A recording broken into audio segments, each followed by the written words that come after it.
I'm interviewing Ron Husberg on May the 26th, 2013. Okay, Ron, could you tell me how you first heard about longshoring? I was going to Queen Elizabeth High School in Surrey, and Richard Lester, one of the kids in the school, his dad was the dispatcher.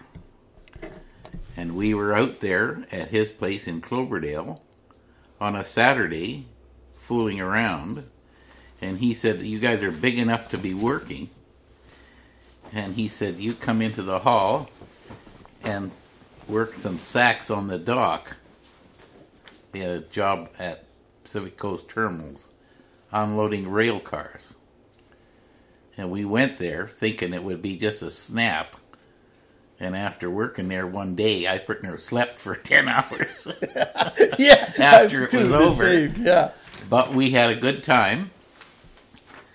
And it was on a Saturday, so we got good money.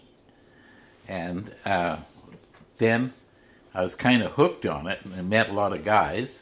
And then I met a lot of guys that were actually working on the waterfront. And we had a good time. And it just snowballed from there. And then we had our number, so we used to get dispatched out when they were busy. And through the years, it worked up. Oh, well, so your first job was on the rail, unloading rail cars. Rail cars. Sacks. PCT. So, when you went, how did you get your first job? I went to the hall. And they were... Who was dispatcher at that time? Bullfrog Lester. Oh, Bullfrog Lester. Jerry Lester, yeah. Jerry Bullfrog. Lester, yeah. The old Bullfrog. Yeah, and that was Richard's dad. Yeah. So Richard and I went together. Yeah. So that was pretty good. You knew you were going to get a job, but his dad being the... Yeah, exactly. being the dispatcher. Mm-hmm. How old were you? 16. Actually. Were you still going to school? Yes. I was in grade 9. That must have been something. When I was 16, yeah, I started at 16, but I wasn't going to school. Well, I was. Mm-hmm. Now. But that was the year the school burnt down in Surrey, so we were on shift. I was on morning shift, and I was finished at noon. So afternoons, I was available every day for afternoon shift. And we got a lot of 4-hour split shift afternoons. Yeah. That's what really made it. Because a lot of the members wouldn't take the 4 hours, and I would. And they would come in at 5 and get from 5 till midnight. Mm-hmm. And I would take the noon to 5, I guess it was. Yeah. Yeah. So, that's how... What group of guys did you work with all the way through? Well, it was Ray Chatton, Rainey Arsenal, Mort Arsenal. We all started at the same time. Rennie's dad got killed or something, injured on the waterfront. So he used to get dispatched ahead of us. And, yeah, because he had that to help the family out. Help the family, that's right. And so we were dispatched after him, but it always seemed like there was, well, in the 4-hour jobs, we got a lot of them. And freezers on the Pacific boats, because they always had a split shift on them, and we wound up getting the afternoon, 4 hours in the afternoon. And they would come back at 5 and finish the job. Mm-hmm. So we got a lot of work that way. And there was a lot of sacks too, of course. Mm-hmm. There was a big Colombo plan. They were shipping flour to Sri Lanka at the time. And so there was a lot of sacks to be loaded and palletized. That was about it, I guess you'd say. Well, that was a pretty good deal that the union had, that if the father got hurt in the job and he couldn't work, or he was really sick for a long period of time, the eldest son, if he could work and is old enough, they had him working to bring money to the family. It was, yeah. I thought it was a hell of a good idea. Yeah. And us kids, we really didn't need the money, so it wasn't a life or death situation for us, but it was for their families. Mm-hmm. And then the Blooms, they were there, and their dad had cancer, and his name was Don Bloom. He had cancer, so he was off and on, and the Blooms and Rennie Arsenal, them they got their little bit of preference to, not overly preference, but they got some preference for the jobs. Yeah. Mm-hmm. And eventually, Mr. Bloom died. I don't know whether it was actually the cancer or something else, but he did die early. Yeah, I remember Bloom. Yeah, he died Very early. very early. Yeah. Yeah. Did you need any special training or certificates? Well, I had already run quite a bit of machinery when I was at home on my grandpa's farm, so I could run machinery before I ever hit the waterfront.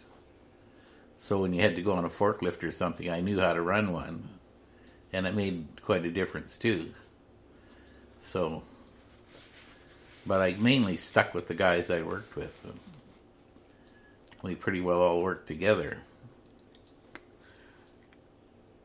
How long were you a casual? About 6 or 7 years, I think it was. And what were the boards like? Or I think there was 30 gangs at the time, and when I finally got on a gang, it was Gang 19, Red Bailey's gang, and I worked with his son, Dale, and Dale and I were on that gang for I think probably 6 or 7 years. That was our steady crew, and yeah, that's about it, I guess. Couldn't say much more about that. Mm-hmm. Now, can you describe a typical day from the time you got up and you go to work and you work and you come home? What was your typical day like? Well, I used to get up at 5:30, and then because I lived in Surrey, and the bridge traffic sometimes was ridiculous, so you had to cross before 6:30, or you got tied up in traffic. So I always left early, much earlier probably than I needed to get across the bridge, to get down to 10th Street for dispatch. And getting a parking spot before Safeway was there was tough to find a parking spot because there wasn't many spots on the road. And Baxter Motors, which was next door, had the most lots, but they also had a car business and they needed the parking spots. So we couldn't very well use them unless you just parked there temporarily and then went for dispatch and got out of there. But they used to ship us to Vancouver and as far as Squamish on Pacific Stage Line's buses, which was handy because we didn't have to drive then. Yeah. And there was a lot of work in Vancouver at that time. Many times they shipped us to Vancouver. Well, yeah, we went there quite often. What type of cargoes did you handle in your career down there? Well, frozen cargo and lumber pretty well was our mainstay. And it was all loose, so it had to be stowed with a big crew. How big was the crew? 13 men at that time. And what did that consist of? Hatch tender, 2 winch drivers, and 2 slingmen, and the rest were down below.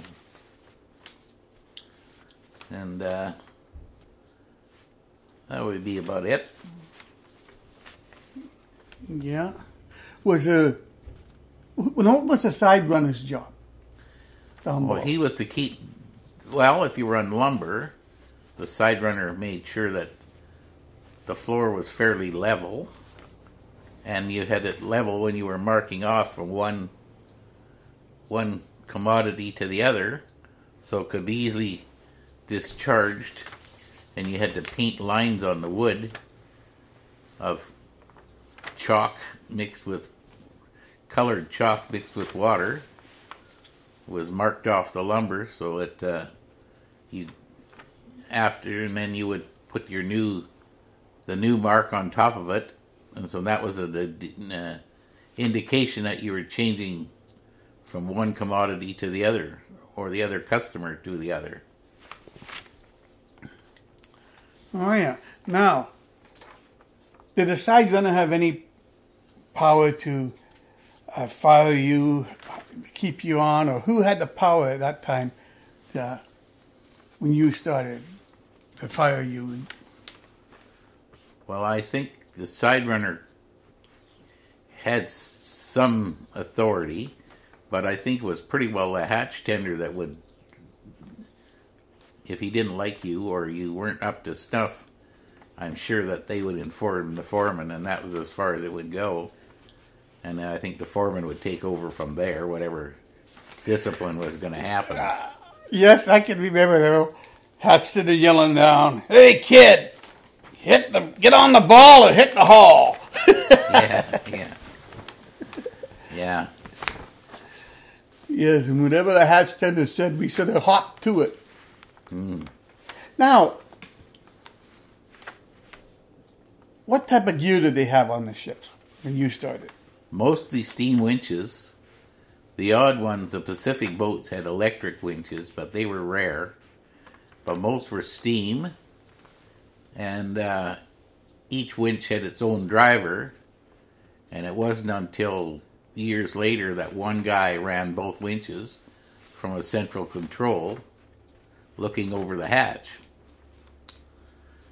And the swinging boom, if you had anything over 5 ton, it was usually done on a single boom. A swinging boom to pick it up like the forklift or any other item like that. And you always had to use gun tackle to rig it so you could take it in one chunk. And sometimes you had to take the counterweight off because the gear was too light for the load. And then you'd reassemble it down below. Yeah. When the term setting the gear, what was that?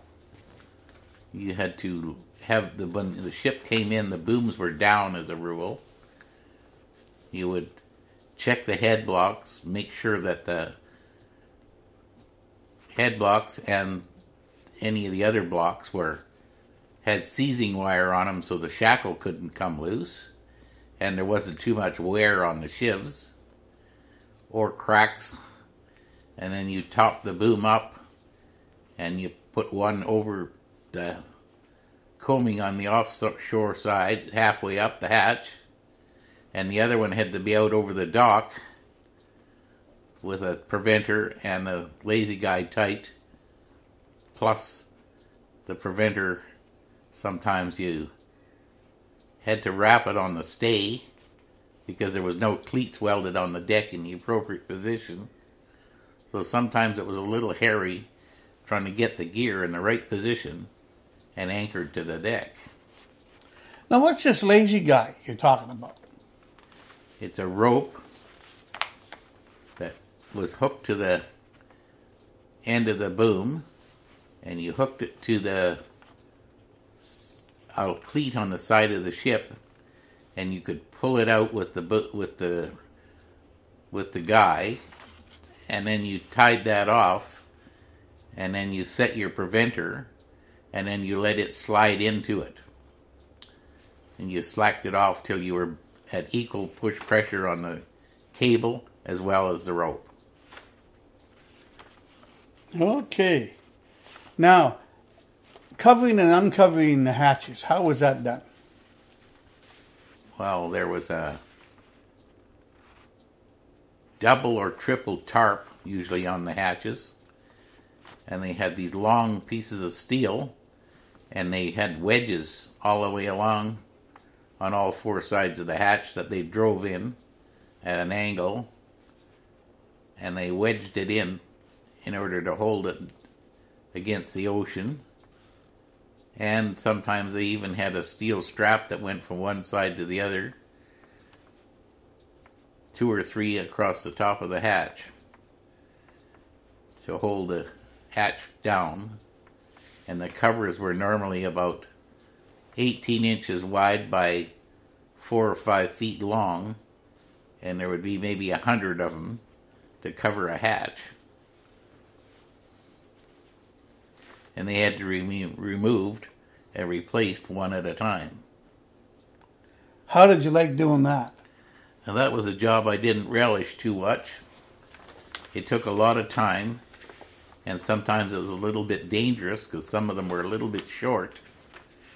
And when you married them together, if you jumped on it, you could have met your doom because they didn't all fit like they should have. Okay. Now, how many decks did the average ship have? The Liberty ships that we worked on.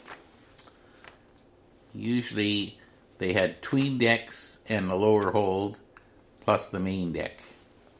Some had an extra deck, but they were usually up forward, and it was usually a very shallow deck,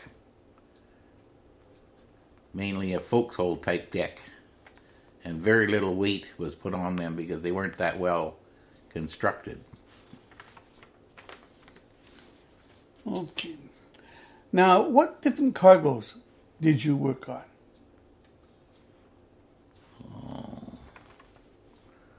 Well, lumber.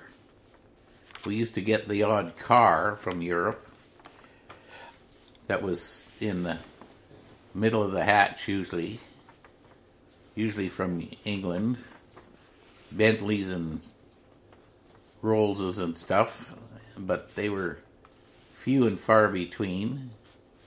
We had a lot of rubber, live rubber, that was covered in white powder. I remember that. Which was dirty, but it was talcum powder, so it wasn't noxious or anything, but it was a very sticky cargo if it didn't have talcum powder on it. And it was quite dangerous because it was like a big rubber ball. Once you started it moving, it would bounce on you.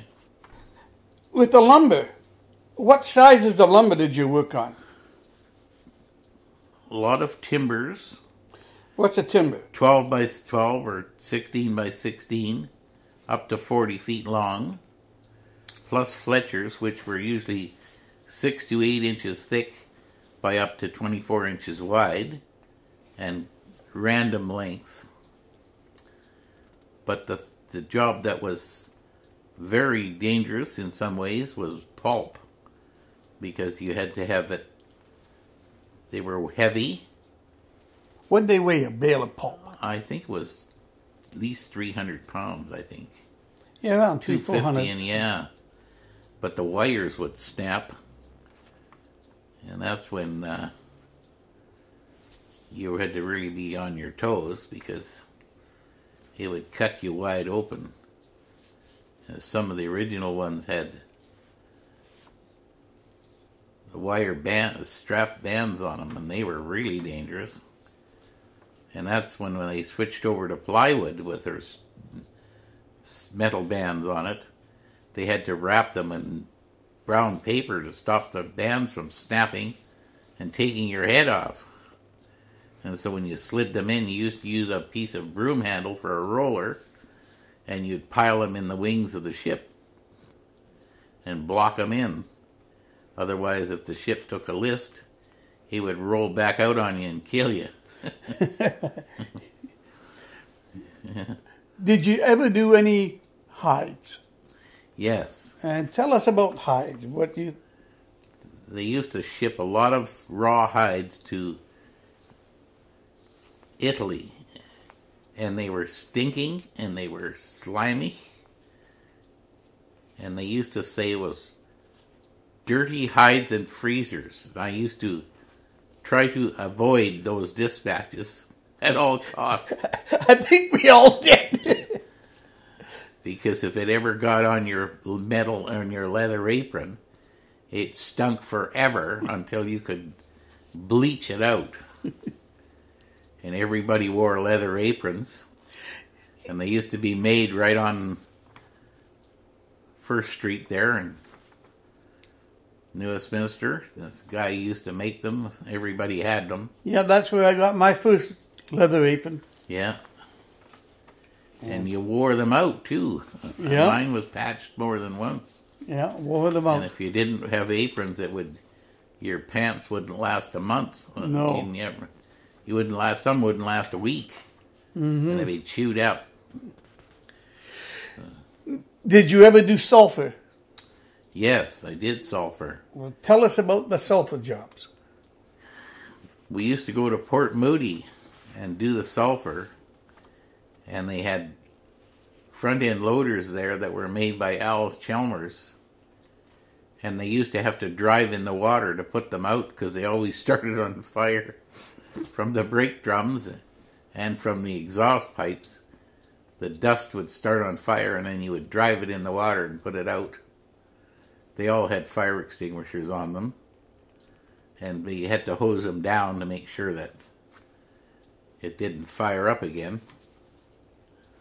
And that was you had to wash down because they were changing from one commodity, which was sulfur, to coal, and they can't have mixed together.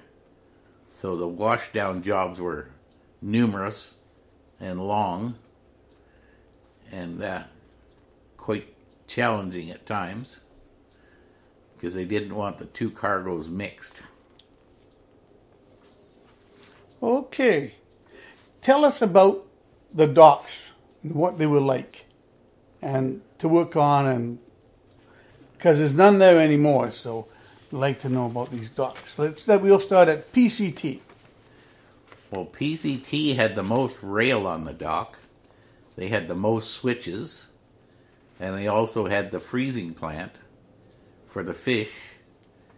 So they shipped a lot of ice in rail cars. And some of the rail cargo was covered with ice when it went out because they had ice in the ice plant. And other jobs, the frozen cargo would come in, sometimes by train, but mostly by truck. And then they had the frozen cargo that had to be kept in the freezer houses. And then, of course, some of the big fishing Macmillan Fish actually had a little processing plant right on the dock. And then number 2 dock was fairly new. It was closer to Eaton's store, and we used to go there for lunch lots of times. And they had a newer dock, and then the overseas transport dock was mainly old and wood, and you couldn't put too much out on the dock face. And when they changed one dock there, they rebuilt it, but they didn't do it strong enough, and one of the guys named Phil Plamondon drove right through the dock with the load on his forklift. So he had to be rescued. And then they beefed up the dock to a much stronger bunch of timbers, but they never had that much weight out on the dock at one time. They would keep most of it on the dry ground and then just put smaller loads out under the hook, which is what they should have done to start with, and stop anybody from getting injured. Mm-hmm. Did they load the ships just only off the dock, or was there much scow work or a barge? Well, many times half the ship was being loaded off the barge as well as the dock at the same time. So some hatches had barge loading, and others were coming right off the dock. So they were getting cargo from two different areas, and that sped it up, and sometimes they were discharging to a barge and loading off the dock at the same time. And to be on the barge as a slinkman, it was a good job because you could be out in the fresh air and nobody to worry about. And you just climb over the side and away you go. And the boatmen would bring you around sometimes, bring you back to the dock for coffee sometimes, and other times he just moved your cargo and the barge up or down the river, and you just tied it off where it had to be. Now, what was a boatman? The boatman was usually owned the boat, and he had a little fishing boat. Most of them were the ex-Japanese fishing boats. Some were newer, some weren't. And it was just a little, very small engined boat. And he would stand by, and if you fell in the water, he was your lifesaver. And everybody that was on the barge was wearing a life-saving jacket, and including the boatman. And he would hold the barge in tight against like a mini tug, hold it against the ship so you could tie it up and keep the gap between the ship and the barge fairly taut, so there was no gap in between the two, so you could get hurt or injured. On your work, did you do the same thing every day, or was it a different job every day, different cargoes, or what? Every day seemed to be like a different day, and most jobs were a different. You had so much variety that you never got tired of doing the same thing because you weren't always doing the same thing. Okay. Anything else? No. Lashing was one thing I didn't like to do. Well, tell us about lashing. And why were you lashing? Well, we used to put a lot of cargoes on deck, and then they would use old runners off the winch that were full of jagged edges, and it was like lacing up a pair of boots, and then they had turnbuckles in the middle, and you had to keep tightening them up with the chains or the steel, and sometimes it was just chain lashing, which was dirty, but you didn't get as many slivers in your hand from old cable. And then they would lash it there, and it'd all have to be checked before the ship could sail. And all lashings had to be passed by one of the inspectors before they would leave and let the ship leave port. So, on your 6 years, how was the work steady when you started, or was the work just intermittent, or what? As you started working, went over your 6 years as a casual. I would say it was a time of, I think it got more and more work, and there was some short spells there of bleak times too, but I think overall most of the time is, if you really wanted to go to work, you could pretty well go to work. And if you didn't, you went into Vancouver and got a dispatch there. So I never had a real time when I couldn't work, really. That's good. What did the docks look like? Like PCT dock, we'll start with that. What did that dock look like, and how many berths were there? I think they had PCT, I think had room for 4 ships, but I think it mainly held 3. And then they had the lead and zinc concentrate, which was quite filthy. Yeah, tell us about this concentrate. They used to bring it in flat-bottom ore cars, gondolas, and then they had a gradol up on a stand and the car underneath it. And they would dig the cars out with a gradol, and then they would dump it on the ground on a concrete slab, and then they were hauled inside with a front end loader and piled into a big shed. And then the other parts of the lead was already smelted. It was in 100-pound bars or 50-pound bars. And then they were taken off the rail cars, and some were loaded manually and some were strapped and loaded as a load, as a bundle.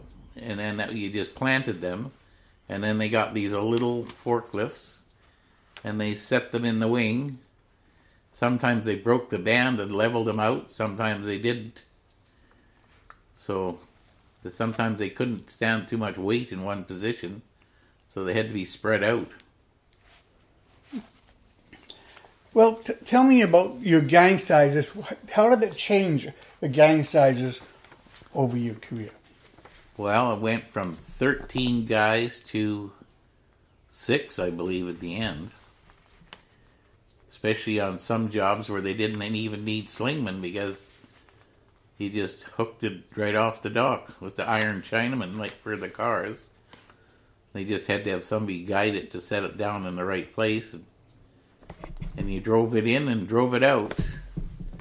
And then later on, they put elevators on the ship, and then you just drove it right off the ship. So then the gang became almost non-existent. So, when you left, how many gangs were in the hall? Out of the hall, were dispatched? It started out at 31, I think, and in the end, I think there was less than 20, I would think. Yeah. So that's what it was. Okay, now, how many warehouses did PCT have? And about where were they? And office buildings? Let's see, 1, 2. I think they had 5 warehouses. And one was full of lead, so you couldn't really use that for anything else. And they had a garage and a small restaurant.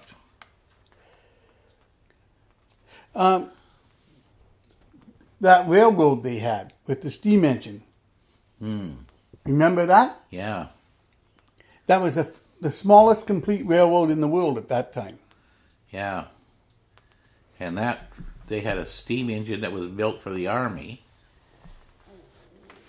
for the U.S. Army, but it turned out that Pacific Coast Terminal got it somehow, and when it was all said and done, it wound up in a museum in Vancouver Island. Oh, so that's where that thing wound up. I was just wondering.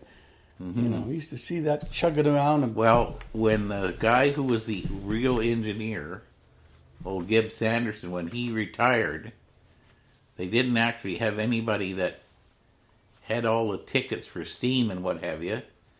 Plus, it needed to be retubed, the boiler, because it had so many years on it.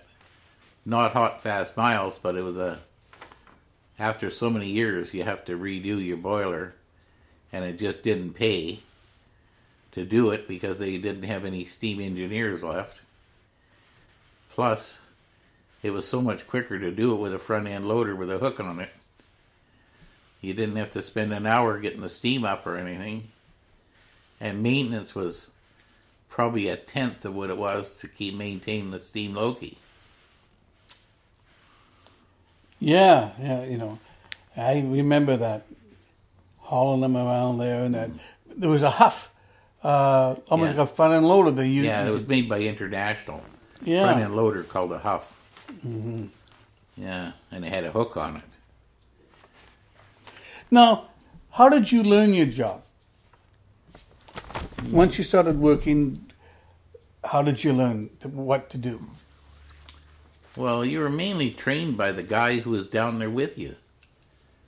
Because I remember, especially when there was certain gangs like, when I was on, they would kind of pair you up with somebody who really knew what was going to happen. Especially when you're setting gear or loading, so nobody got injured. They didn't want to get injured either, so they made sure that you knew what you were doing. And those who didn't paid the price. Yeah. Did anybody get hurt down there? Yeah, they did. Well, tell us about how it happened. Oh, they were lowering the gear, and they were moving one end, the preventer in, and they hooked it to the hatch, the main gear to the hatch, and then Mr. Wilson got into the line of the cable, and the cable was looped on deck, and once they missed the dog on the winch, it started to slide on the drum, and before they could do anything, Mr. Wilson was almost cut in half. And it was a gory sight. Something you don't want to see twice. Was his son Gordy working on the same ship? Yeah. That was different hatch. Different hatch, but the same ship. Oh, God, that was awful. Yeah. Yeah. That was and then when Ivor drove off the ship with the forklift, that was I was on that job too. Oh, yeah. We're at number 2 dock, and oh, God, that was awful too. And I mean, most people didn't even see him go. Terry Bryant and I were standing there, and he had a load of 14s, 2x4s, 14, and they were going to put it on the outside, and we were there with the stickers, and we'd laid all the lath, and then they decided to use some 2x4s, so they put some brand new 2x4s down to lash the 2 outside rows together, and we just turned and got back behind and went to get some more lath, and next thing you know, Ivor was gone with the load right over the side. And I don't know, it was weeks, I think, before they actually found him. They found the forklift right away, but he disappeared, and not quite sure how long it was before they found him. It was quite some time. Yeah. I remember I was sitting in the Windsor at lunchtime when the news came in. Oh, God, it was awful. Yeah. Yeah. Well, what did a B&K dock look like? Well, B&K and Buckerfields had a very narrow dock, and it was quite an old building, and they got taken out of there, and it became their number 2 dock after. But they moved because they really didn't do any barge business anymore, and they had a brand new place out in Abbotsford, which was more than what they needed, so they moved all their business out to Abbotsford. And they got rid of the sacks and stuff off the dock because they weren't shipping anything from there. And what they did ship, they shipped through overseas transport, which had a big shed to keep their stuff dry in. Tell us about the King Neptune restaurant. Oh, well, the King Neptune had a very good restaurant, actually, on the other end of number 2 dock, next to Evans, Coleman, and Evans.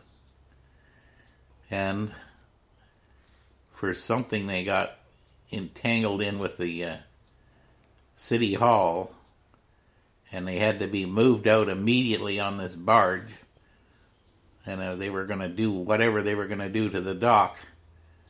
Nothing ever happened for years, and the restaurant sat on barges in the backwater for I don't know how long it was, possibly till somebody gave it away. But it was pretty sad for the tourists around New Westminster, because they really didn't do anything with that property for years. And it was, I think, politically motivated. Yeah, I think so. Well, another question I want to ask you is, did you get any special training after you started work? Yes, I did. We went into Vancouver, and we were trained by a guy named Holly something, and I can't recall what his last name was now.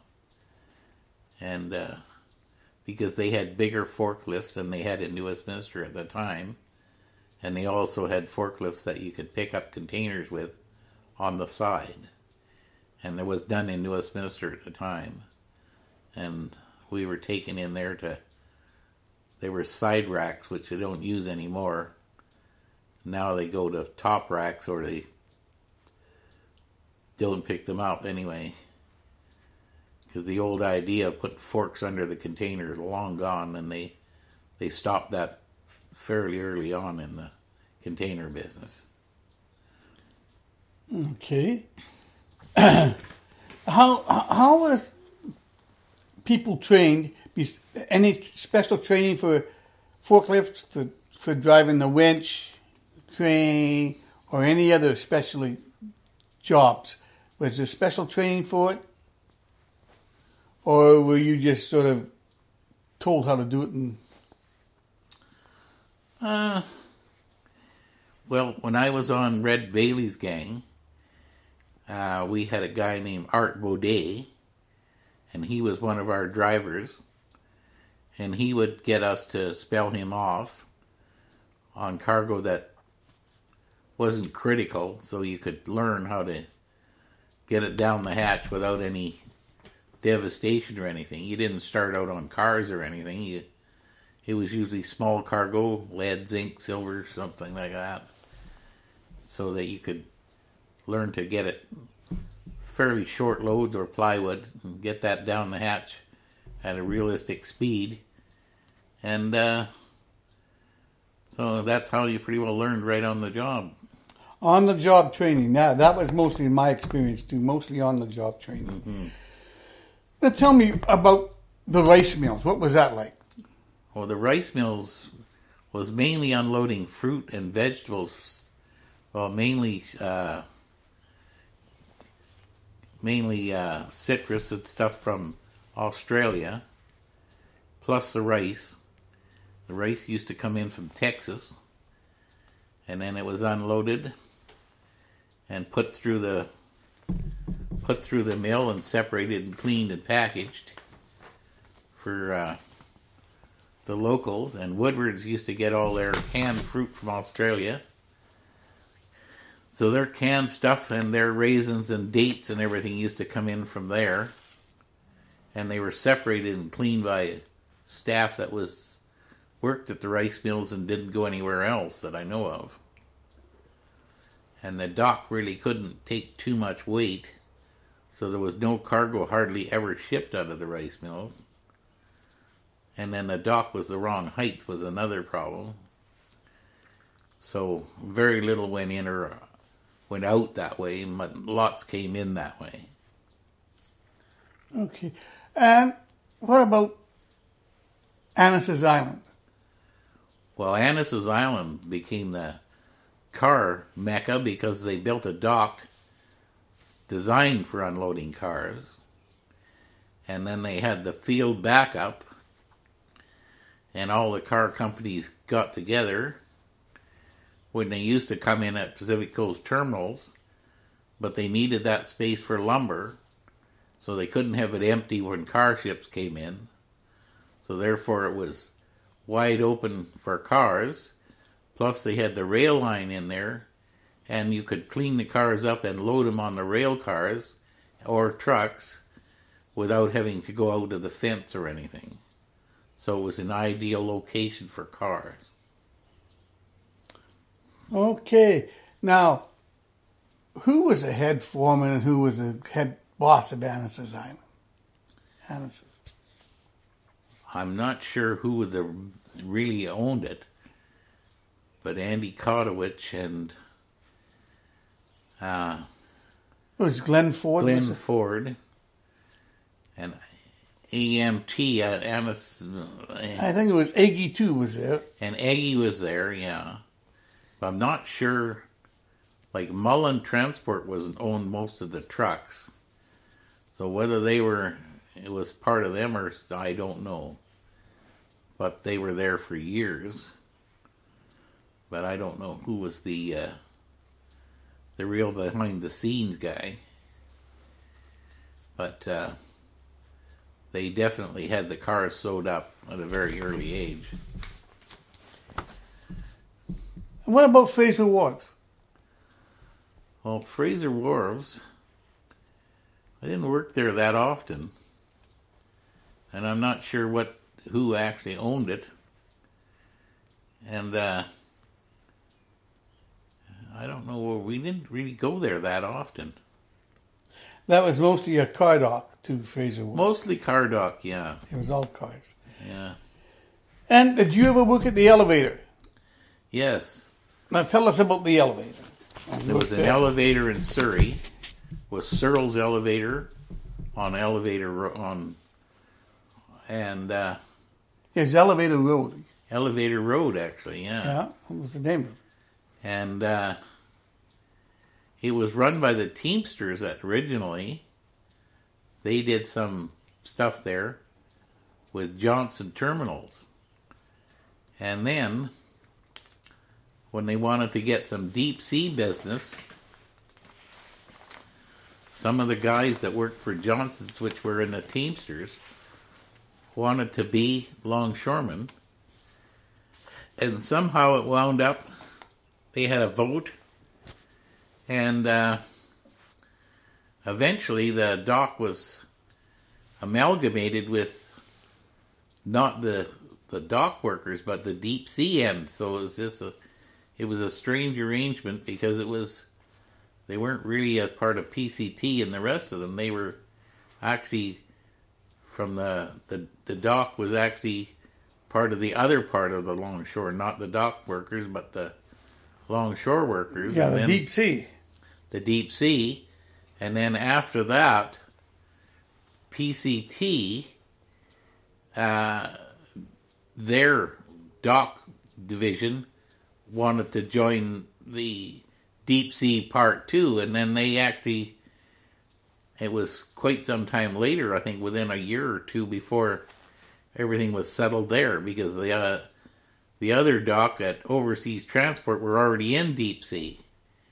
So I don't know, it was kind of an odd arrangement, and when you went out to Fraser Mills, you worked deep sea, and yet when we went to Fraser Mills, we were the slingmen and the operators, but the IWA ran all the forklifts on the dock and brought the cargo to the hatch.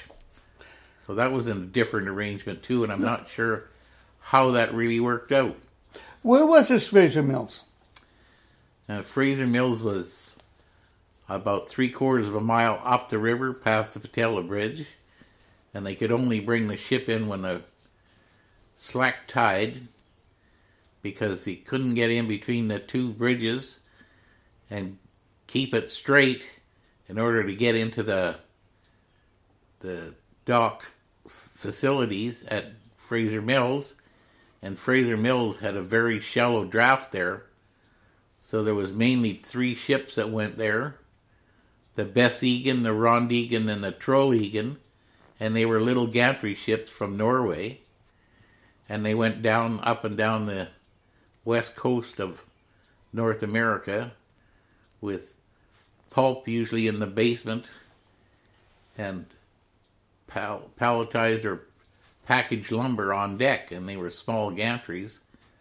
They started out with 3 on each ship, then they wound up taking 1 off each ship, and then they put 2 on the Trollegan, and they had a very short, they had to be really tight to the dock because the gantries were very short. They barely made it to the dock. And then Tommy Pennell drove through the limits, and the gantry, crane, and him all wound up in the water, and he managed to get out because the window was open. He was a big man, and it was a small hole, and it was quite shocking that he didn't drown. So there was quite a bit of excitement about that. And then they welded on different cleats on the end after that, so that couldn't happen again. And they had monk cranes on it, which were highly unreliable. They always had to have a pocket full of fuses. Well, I know after that, when I drove Gantry, I always leery about coming to the end. Yeah. My heart rate went up every time I came out to the end. Oh, Yeah. Yeah, when you got to the last set of limit switches, you really made sure you were almost in the other direction. yeah. There was no going full tilt to the end. No. Yeah. Oh, no. That was yeah. Well, was there any other accidents on the beach Oh, God. that you can tell me about? Notable ones? No. Not at the moment. Not at the moment. Okay. Now, tell me about the changes in technology through your career. Well, one of the biggest changes was lumber. That used to be all piles were broken up and laid out level. And then they tried with a little thing they called the assassinator, and you put the load on it and pushed it into the wing and then pulled it out. And it would fall down. Tell us about this assassinator. It was 4 rollers, 2 on the bottom and 2 on the top. And you locked the top ones in after you landed the load on the top of it. And then the guys would push it into the wing, and you had to use a peavey and stick it in the edge, and there was a 4-hole bit that came out of the side, and you poked the hole in it, and you twisted it, either locked it or unlocked it, and then there was a rope on it. You hooked it on to the gear as a rule, give it a little tug, and it would shoot out from underneath the load. And you had to be standing out of the way or it would run you over. Yeah, and it was heavy too. It was heavy too, yeah. It was definitely a challenge. It was quite intriguing, actually. Yeah, the first packaged lumber that they started, the first forklift. Yeah. Yeah, God, it was a design and a half. Yeah. And then little containers were 8 by 8. And of course they had 4 hooks on the top, and it took quite a bit of rigging, and you had to stand on something to reach it to put the hooks on or off. So it was a bit of a challenge. And then getting them pushed into the wing and dragged out. Once the containers got to be a decent size, it was a much better job. And then they had proper thing to lift them in and out with, especially a proper hookup. Yeah. Well, how did the forklifts start, and how did they progress? What changed? Like, what was the first forklift that you remembered? Well, I remember it. The first ones I seen actually only had 1 wheel on the back and a set of duals on the front. And they were usually cumbersome and took an acre to turn almost. Very unprofessionally designed. And, but gradually they got smaller and stronger. And then when they started buying a decent brand like Heister, they were so much better than, especially when they had the 3-stage mast on them. You could go under the wing and raise stuff up without it poking a hole in the ceiling, because you had a 3-stage hydraulic. And so once they became standard on the waterfront, which they did and still are, they pretty well had the design, all the design flaws were pretty well taken out of them by then. What other pieces of equipment did they use to transport lumber on the dock? Well, they used lumber carriers, the same as they did at the sawmills. And what were these like? How do they look, and how do they handle the lumber? They were usually made by Ross, and they could take 2 piles high, and they would just drive over the load, and then it would be clamped in underneath. And they would just take the carrier blocks with them. And it was a very good design. fast. And then later on, when the bigger ones were designed, they could take 4 at a time and 2 wide and up to 40 feet long. But they were on the pad ships, so they could take a much bigger load and much more cargo at one time. They could take right on the roll-on, roll-off ships. Okay, now with the ship's gear, what changes happened in your career with the ship's gear? Well, when I started, some of them still had wooden booms. And then they went to all steel. And so then one design that became really popular was a swinging stick, which sounded great, except they had one model that had a hammer head on the top, and once they got past 33 degrees, it would just take off by itself. They were hard to control. And want to wrap around and kill you. So Right. they were, if you were in the next hatch even, you weren't safe sometimes. So when you were out on the scow, you were really in trouble because you couldn't get out of the way sometimes when it took off. So then they eventually changed the type of rigging on it so they could go.